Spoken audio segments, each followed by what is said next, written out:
Thank you, Mr. President. The Philippines would like to support the statement by Guinea on behalf of the G77 in China. Mr. President, Excellencies, colleagues, thank you for giving the Philippines the opportunity to articulate its concerns about the unfortunate turn of events where concepts very important to us and the developing world seem to be insidiously disappearing.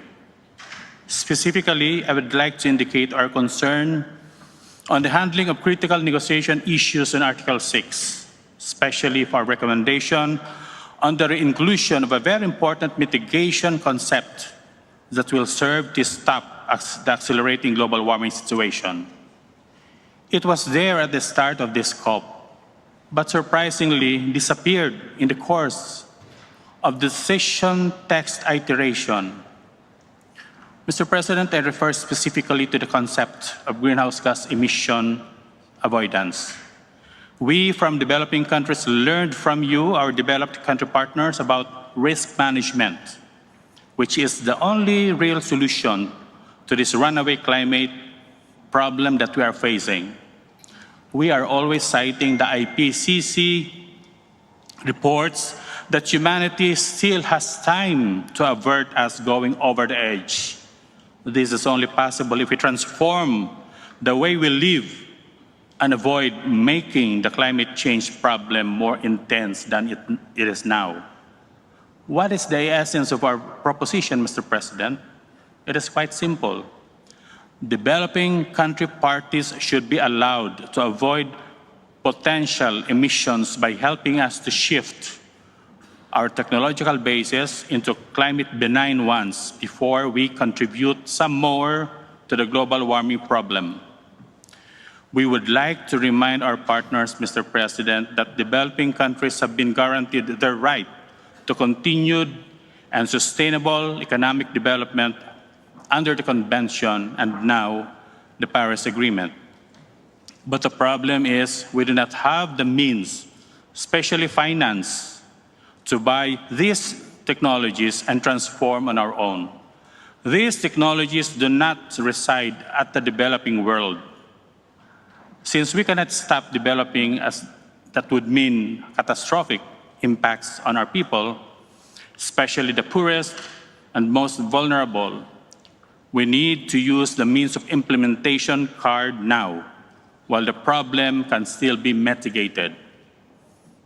Avoidance is a legitimate technical action in the risk management continuum, which will be cost effective for all of us in the long run in this agreement. In this agreement, Mr. President, we are actually applying the same risk management framework to both causes, meaning pollution from greenhouse gas and managing its impacts, which require anticipatory adaptation and addressing intensifying loss and damage. So both pollution source and impact management involve a very important and highest choice of mitigation action, which is avoidance or prevention, because we still can. May we also point out the fact that greenhouse gas and climate impact mitigation are not the ultimate goals. Sustainable development is. My question is, can mere palliative greenhouse gas reductions ensure overall mitigation and sustainable development? The Philippines therefore poses this challenge to parties represented here today. We want this problem of accelerating global warming to end as soon as possible, isn't it? Well, developing countries do. That is why they want to leapfrog to a cleaner future and not repeat the colossal mistake of the Industrial Revolution that placed us in this mess. In this context, Mr. President, therefore, we demand that the concept of emission avoidance be reinstated in all of the Article 6 mechanism, rules, and modalities, and to rephrase the non-committal treatment of text referring to avoidance.